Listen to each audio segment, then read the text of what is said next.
Et c'est l'évangéliste Mario Massicotte qui vous accueille à cette production aujourd'hui qui a pour titre « Le combat de la foi ». Évidemment, la foi est un sujet très important puisque dans Hébreux chapitre 11 et au verset 6, nous lisons ceci « Or, sans la foi, il est impossible de lui être agréable, car il faut que celui qui s'approche de Dieu croit évidemment que Dieu existe et qu'il est le rémunérateur de ceux qui le cherchent. » Alors, sans la foi, c'est impossible d'être agréable à Dieu. C'est donc un sujet excessivement important que nous abordons aujourd'hui et nous voulons voir ce que la Bible a à nous enseigner concernant la foi, et non seulement la foi, mais le combat de la foi.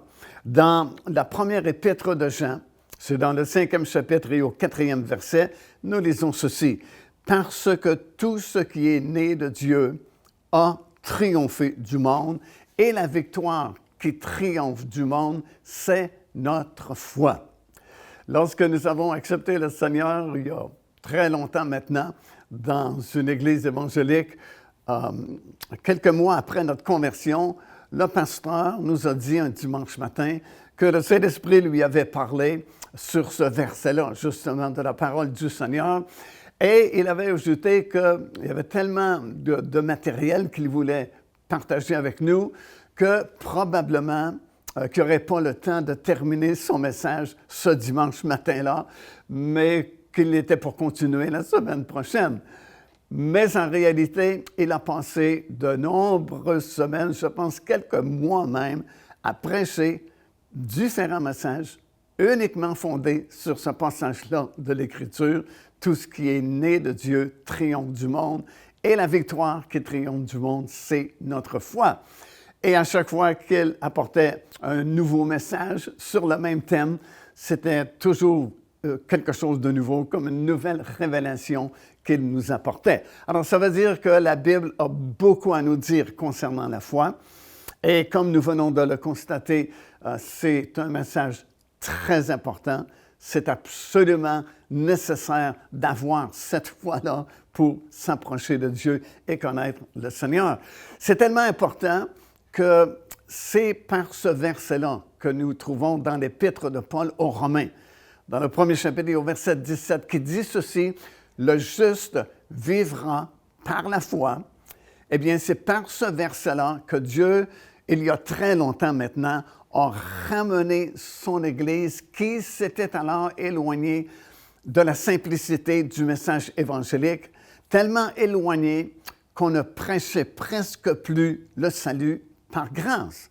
Ça, c'est dans les années 1517 environ, et c'était reconnu comme l'époque noire, si vous voulez, de l'Église, alors que, bien sûr, c'était très difficile d'entendre le simple message de l'Évangile, le salut par grâce, parce qu'on avait délaissé justement la simplicité de la parole du Seigneur.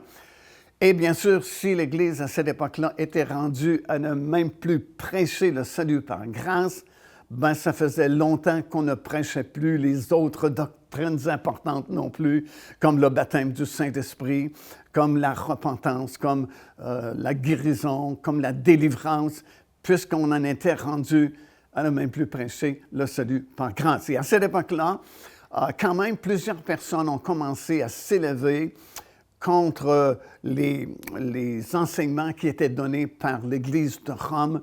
Et puis, il y a différentes personnes qui ont recommencé plutôt à prêcher le salut par grâce. Mais Dieu s'est manifesté tout particulièrement à cette époque-là à un prêtre catholique du nom de Martin Luther. Et Martin Luther a commencé à lire la Bible, à méditer la parole du Seigneur. Et puis, finalement, lors d'un voyage qu'il a fait à Rome, il s'est rendu compte de la futilité des œuvres qui étaient prêchées par l'Église de Rome. Et puis, lorsqu'il est revenu chez lui à la maison, il a vraiment plongé ses regards dans la parole de Dieu pour trouver une solution. Et puis, c'est comme ça que le Seigneur s'est révélé à lui et qu'il a été sauvé. Il est né de nouveau. Mais rapidement, le conflit entre la parole de Dieu qu'il venait de découvrir et vraiment les exagérations doctrinales qui étaient prêchées par l'Église de Rome à cette époque-là, ça s'est retrouvé en conflit vraiment très, très rapidement. Et c'est à ce moment-là qu'il a écrit ces fameuses 95 thèses qu'il a clouées sur les portes de l'église de Wittenberg en Allemagne. Et très rapidement, tout le pays de l'Allemagne fut enflammé par la parole du Seigneur et bientôt le monde entier vraiment a été enflammé. Et à nouveau, des prédicateurs se sont levés pour prêcher le salut par grâce. Alors c'est par ce simple verset-là que le Seigneur s'est révélé à cet homme qui a été l'instrument de cette grande réforme de l'Église qui a eu lieu dans ces années-là, 1517 et les années subséquentes.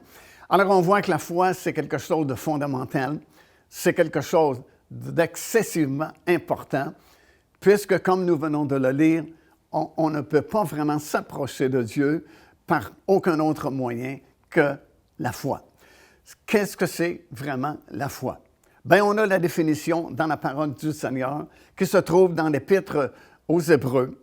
Dans le 11e chapitre et au premier verset, nous lisons ceci. « Or, la foi est une ferme assurance des choses qu'on espère. » Et regardez bien, une démonstration de celles que nous ne voyons pas.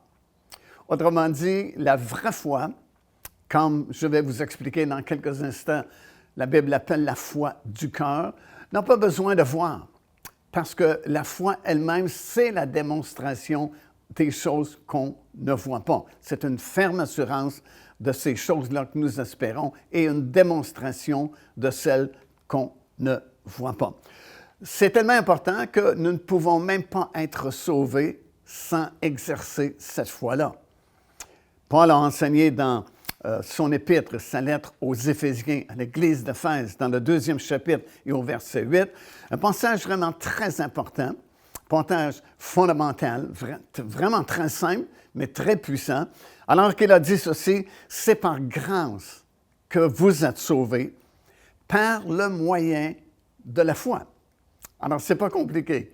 Nous sommes sauvés par la grâce du Seigneur, mais par le moyen de la foi. Et écoutez bien ce qu'il ajoute, « Et cela ne vient pas de vous, c'est le don de Dieu. » Alors, c'est quand même surprenant, parce que la grâce ne vient pas de nous, et la foi ne vient pas de nous non plus, parce qu'on vient de lire que et la grâce et la foi ne viennent pas de nous, mais c'est le don de Dieu. Alors, comment expliquer cela? Comment peut-on avoir la foi si c'est le don de Dieu, si c'est Dieu qui nous donne cette foi-là?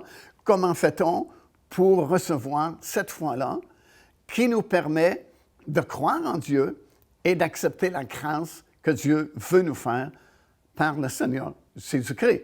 Bien, on va l'expliquer de cette façon aussi, et je pense que ça va être facile à comprendre. En réalité, il y a deux sortes de foi. Il y a ce que j'appelle la foi naturelle et il y a la foi surnaturelle dont on vient de lire dans l'Épître aux Éphésiens, dans le 2e chapitre et au verset 6, celle qui nous est donnée par Dieu.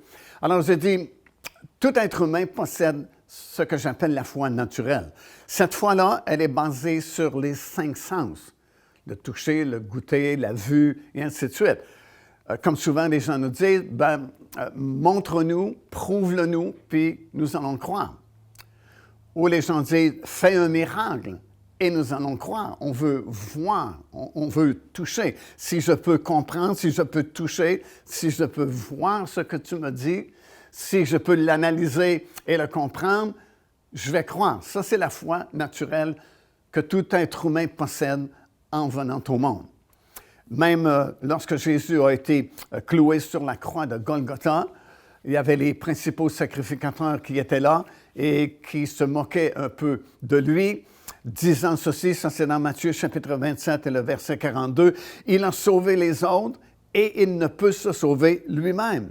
S'il est le roi d'Israël, qu'il descende de la croix et nous croirons en lui. » Mais Jésus n'est pas descendu de la croix pour leur faire plaisir, parce qu'il savait très bien que ça ne donnerait pas grand-chose. Ah, peut-être que sur le moment, ils auraient été impressionnés, mais ce n'est pas une qualité de foi qui te permet d'entrer en contact avec Dieu.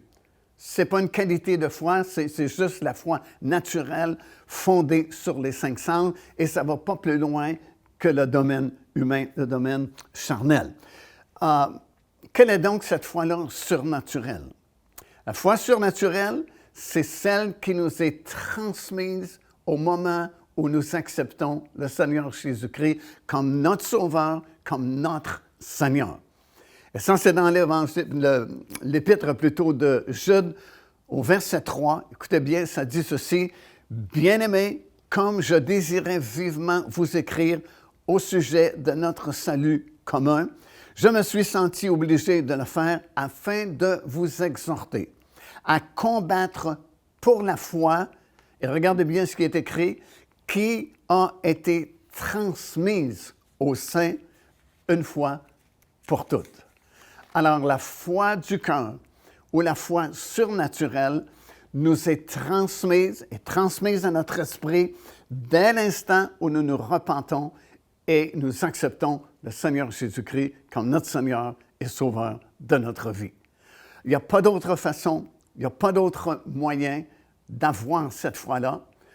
Comme je viens de mentionner, la foi naturelle que tout le monde possède en tant qu'être humain n'est pas d'une assez grande qualité pour nous permettre d'être sauvés et d'accepter le Seigneur Jésus-Christ. Mais la façon que Dieu travaille, c'est celle-ci. Il faut d'abord que tu reconnaisses ton besoin. Il faut premièrement que tu te repentes.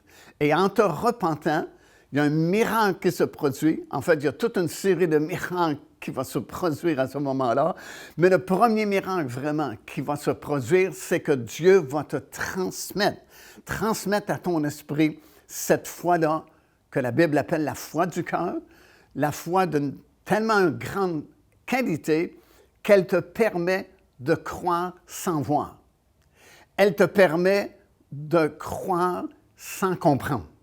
La foi t'est transmise à ton esprit et ça te permet d'accepter le Seigneur Jésus-Christ. Ça te permet de croire à l'œuvre que Christ a accomplie pour toi en donnant sa vie sur la croix de Golgotha. Alors, c'est simple, c'est facile à comprendre et ça nous explique pourquoi l'apôtre Paul avait écrit aux Éphésiens que c'est par grâce que vous êtes sauvés, par le moyen de la foi, et cela, a-t-il dit, ne vient pas de vous, mais c'est le don de Dieu.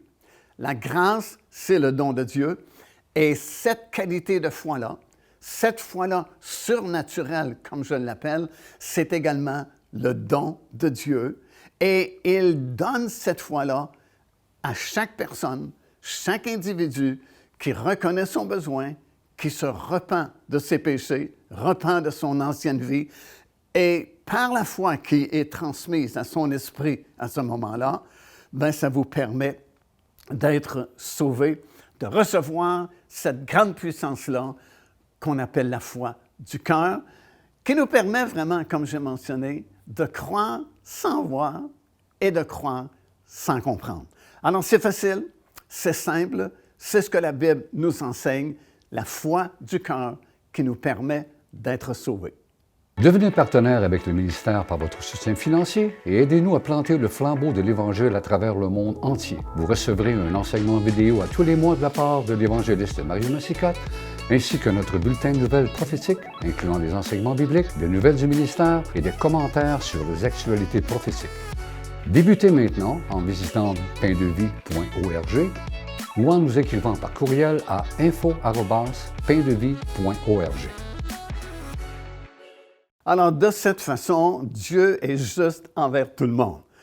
En fait, n'importe qui peut être sauvé si cette personne se repent, accepte le Seigneur Jésus-Christ par cette foi-là qui lui est transmise au moment où il se repent, ben, il sera sauvé. Ses péchés seront pardonnés.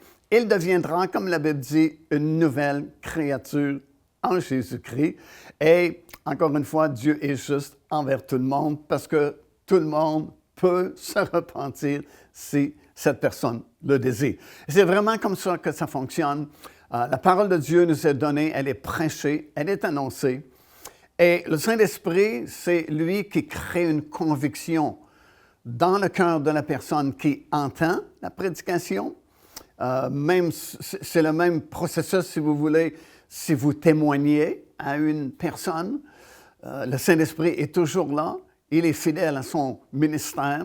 Jésus avait dit, parlant du Saint-Esprit, qui viendrait après le retour du Seigneur au ciel, après les 40 jours, alors qu'il a vécu avec ses apôtres dans son corps ressuscité et glorieux. Il a parlé du Saint-Esprit, disant que c'est lui qui va convaincre le monde de péché, de justice et de jugement. Alors, lorsque la parole de Dieu est annoncée, lorsque vous témoignez la parole du Seigneur à quelqu'un, le Saint-Esprit est fidèle à son appel, à son ministère, et il touche la personne, il convainc la personne que ce que vous êtes en train de lui dire, c'est la vérité. Alors, le Saint-Esprit convainc et la personne doit prendre une décision. La conviction n'est pas nécessairement la repentance, mais la conviction peut conduire à la repentance parce que la personne qui est convaincue par le Saint-Esprit doit prendre une décision. Dieu ne peut pas prendre cette décision-là à notre place parce qu'il nous a créés libres de nos choix. Nous choisissons, nous décidons. Finalement, c'est nous qui avons le dernier mot. Alors, c'est comme ça que ça fonctionne. Prédication de la parole de Dieu, conviction du Saint-Esprit, et la personne va décider. Si la personne décide de se repentir, de reconnaître son besoin et son désir est d'accepter celui qui a été annoncé par la prédication, le Seigneur Jésus-Christ, à ce moment-là précis, son esprit reprend vie parce que Dieu va transposer ou va donner cette qualité de foi à ton esprit, va transmettre cette foi-là à ton esprit qui te permet de croire. Vous savez, toute personne qui accepte le Seigneur Jésus-Christ ne comprend pas tout le plan du salut instantanément. Nous avons toute notre vie, toute notre marche avec le Seigneur Jésus-Christ pour comprendre davantage les choses de Dieu. Mais au moment même de la conversion, la plupart des gens ne comprennent pas grand-chose. Tout ce qu'ils savent, c'est qu'ils ont été touchés, ils ont été convaincus et ils ont fait une bonne décision de se repentir, d'accepter le Seigneur Jésus-Christ. Et miraculeusement, cette foi-là a été transmise, comme nous avons lu dans l'Épître de Jude, à leur esprit. Et c'est vraiment comme ça que ça fonctionne. Si je me prends un exemple, je n'étais même pas une personne qui cherchait Dieu avant d'être sauvé. Je me considérais une bonne personne et je me disais, lorsque je pensais quelquefois à l'éternité, parce que la Bible dit que tout le monde, un jour ou l'autre, pense parce que Dieu a mis dans le cœur de l'homme la pensée de l'éternité, je me disais, s'il y a un bon Dieu, parce qu'on l'appelait le bon Dieu avant d'être sauvé, et puis je disais, je me considère une bonne personne, un bon Dieu, une bonne personne, ça fonctionne ensemble, et puis on va bien s'arranger. Et j'étais parmi ceux, tel que c'est mentionné dans la Bible, dans l'Épître de Paul aux Romains, alors qu'il a écrit de la part de Dieu, « Je me suis laissé trouver par ceux qui ne me cherchaient pas. » Donc, je n'étais pas quelqu'un qui cherchait Dieu, qui était troublé par l'au-delà et ainsi de suite. Mais lorsque, pour la première fois, j'ai assisté à une réunion évangélique dans une assemblée, le prédicateur, comme j'ai raconté souvent à la fin de son message, à tout hasard, il a pointé son doigt, mais curieusement, son doigt était pointé justement sur moi, et il a dit ceci, « Il y a quelqu'un ici ce soir qui est sans Christ. Et s'il devait mourir ce soir, il serait séparé de Dieu à tout jamais. » Et à ce moment-là précis, tout ce que je voyais, c'est ces deux petits mots-là, « sans Christ ». Et c'était comme des néons qui scintillent dans la nuit. C'est comme si, continuellement, ces deux mots-là étaient devant moi, sans Christ, sans Christ. Et instantanément, la conviction du Saint-Esprit que je ne connaissais pas à l'époque est venu en moi et j'ai réalisé pour la première fois de toute ma vie que j'étais un pécheur et que j'avais besoin d'être pardonné, d'être sauvé. Mais je ne comprenais pas davantage, je ne savais pas quoi faire pour être pardonné et être sauvé. Et c'est comme ça que le prédicateur a terminé la réunion parce qu'il ne savait pas, évidemment, l'effet que ces paroles avaient provoqué chez moi. On m'a dit qu'il avait fait un appel pour la guérison physique, ceux qui étaient malades de s'avancer, qu'il était pour imposer ses mains sur eux afin qu'ils soient guéris. Et première chose que je vois, c'est qu'il y a plusieurs personnes qui sortent de leur rangée pour former une ligne dans l'allée principale pour faire prier pour eux. Et première nouvelle que j'ai, je suis debout moi aussi dans la ligne des malades physiques sans être malade physiquement. Et quand ce fut mon tour d'être devant le pasteur qui avait prêché ce message ce soir-là, il a simplement dit, en posant sa main sur ma tête, « Seigneur, sauve-le ce soir. » Et c'est comme un fardeau a été soulevé de mes épaules, et c'est comme ça que j'ai donné ma vie au Seigneur Jésus-Christ. Alors, vous voyez, le processus, c'est prédication de la parole de Dieu, ces deux mots-là, sans Christ, conviction du Saint-Esprit, et ma réponse a été « Oui, je veux être pardonné, je veux être sauvé. » Mais j'aurais pu dire non, malgré la conviction du Saint-Esprit, parce que beaucoup de personnes ont vécu la même chose, évidemment. Ils ont entendu prêcher la parole de Dieu, soit par un prédicateur dans une assemblée, soit par quelqu'un de leur ami ou de leur famille qui leur ont témoigné la parole du Seigneur. Et le Saint-Esprit est toujours fidèle pour convaincre. Ils ont été convaincus, mais ils ont dit non. Et j'ai vécu ça rapidement parce que la première personne à qui j'ai voulu témoigner de mon salut, c'est mon propre frère dans ma famille. Parce que je me disais, lui, c'est certain, il était déjà directeur d'une grande école dans la région de Trois-Rivières. Et puis, je me disais, wow, il va accepter ça vraiment très facilement. Et puis, on s'est empressé, mon épouse et moi, de lui rendre visite. Et puis, j'avais déjà préparé tout le scénario dans ma tête, comment les choses allaient se produire, allaient se passer. Je me disais, je vais lui témoigner ce que j'ai vécu. Et moi, j'avais été baptisé du Saint-Esprit très rapidement. Le mardi suivant ma conversion, j'ai accepté le Seigneur un samedi soir. Et le mardi soir, j'ai été baptisé du Saint-Esprit. Alors, je me disais dans ma tête, je vais lui raconter tout cela. Et puis, il va tomber dans mes bras vraiment pour dire, moi aussi, je veux connaître ce que tu as connu. Alors, on s'est rendu dans son bureau et puis je lui déballe tout cela, ce que nous avions vécu, mon épouse et moi. Et puis, c'est le moment où j'avais vu là, qu'il devait se lever et puis nous serrer dans ses bras et nous dire, oui, j'accepte tout ça. Effectivement, il s'est tenu debout. Mais pas pour accepter le Seigneur, pour nous dire qu'on était devenus fous. Et il a ajouté, ce n'est pas grave parce qu'à votre âge, parce que nous étions très jeunes à l'époque, ce n'est pas grave, on appelle ça une crise religieuse et ça va vous passer dans quelques mois tout au plus. Mais ça fait plusieurs années maintenant et la crise n'est pas passée parce qu'on avait vraiment donné notre vie au Seigneur Jésus-Christ. Alors, vous voyez la différence?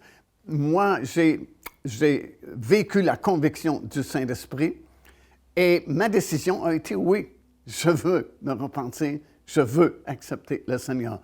À ce moment-là précis, la foi a été transmise à mon esprit, ce qui m'a permis d'accepter le Seigneur. Mon propre frère dans la chair, ma famille, même chose, je lui témoigne la parole de Dieu. Définitivement, le Saint-Esprit l'a touché, l'a convaincu, parce que c'est son ministère. Et il ne manque jamais à son ministère. Mais sa réponse a été tout à fait le contraire de la mienne. Il a refusé. Et tout au long de sa vie, il est décédé maintenant, mais tout au long de sa vie, à maintes reprises, on a essayé de parler d'Évangile avec lui, mais la porte était continuellement fermée.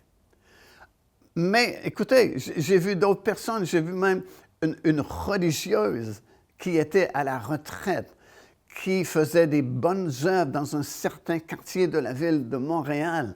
Et cette fois-là, quelqu'un de notre assemblée faisait aussi de l'œuvre dans cette famille-là. Les deux personnes se sont rencontrées. La dame de notre assemblée témoigne de la parole de Dieu à cette religieuse qui est tellement intéressée qu'elle demande si elle peut venir à nos réunions. Bien sûr, la dame de notre assemblée a dit oui. Alors, le dimanche suivant, voilà que cette religieuse vient à l'église et, curieux de hasard, c'est moi qui prêchais ce dimanche matin-là. Et au moment de l'appel, elle a accepté le Seigneur. Elle s'est avancée, a fait la prière de repentance. Pourquoi? Parce qu'elle a entendu prêcher la vérité, la parole de Dieu. Le Saint-Esprit a touché son cœur. Le Saint-Esprit l'a convaincue et elle a pris la bonne décision de se repentir et d'accepter le Seigneur Jésus-Christ. Et la foi du cœur, la foi surnaturelle, a été transmise à son esprit et ça a permis que cette religieuse soit sauvée. Et elle est devenue un évangéliste vraiment. Parce qu'à cette époque-là, c'était des cassettes et puis elle achetait toutes les cassettes qu'elle pouvait acheter avec son petit budget qu'elle avait. Et elle me disait qu'elle vivait dans un collège où les sœurs âgées étaient transférées avant de mourir. Et puis, elle faisait entendre les messages qu'elle se procurait de notre ministère à toutes ces sœurs-là lorsqu'elles étaient mourantes. Et elle m'a dit, la plupart d'entre elles acceptent le Seigneur Jésus-Christ avant de mourir. Et je la voyais souvent parce qu'à l'époque, on faisait beaucoup de campagnes d'évangélisation dans la région de Montréal. Et lorsque nous étions dans cette région-là, je la voyais venir avec 2, 3 autres dames et je savais que c'était d'autres religieuses du même couvent. Et habituellement, lorsque je faisais l'appel pour accepter le Seigneur, ces dames s'avançaient et faisaient la prière de repentance et acceptaient le Seigneur. Alors, vous voyez, c'est très simple. Mais on ne peut pas tromper Dieu, on ne peut pas tricher Dieu. C'est son système. Il faut d'abord que tu te repentes, la foi te sera transmise et tu pourras être sauvé, glorieusement pardonné. Car Dieu a tant aimé le monde qu'il a donné son Fils unique, afin que quiconque croit en lui ne périsse point, mais qu'il ait la vie éternelle. Téléchargez gratuitement l'enseignement dès maintenant. Le salut, c'est quoi? Au www.paindevie.org et recevez la grâce merveilleuse que Dieu vous offre.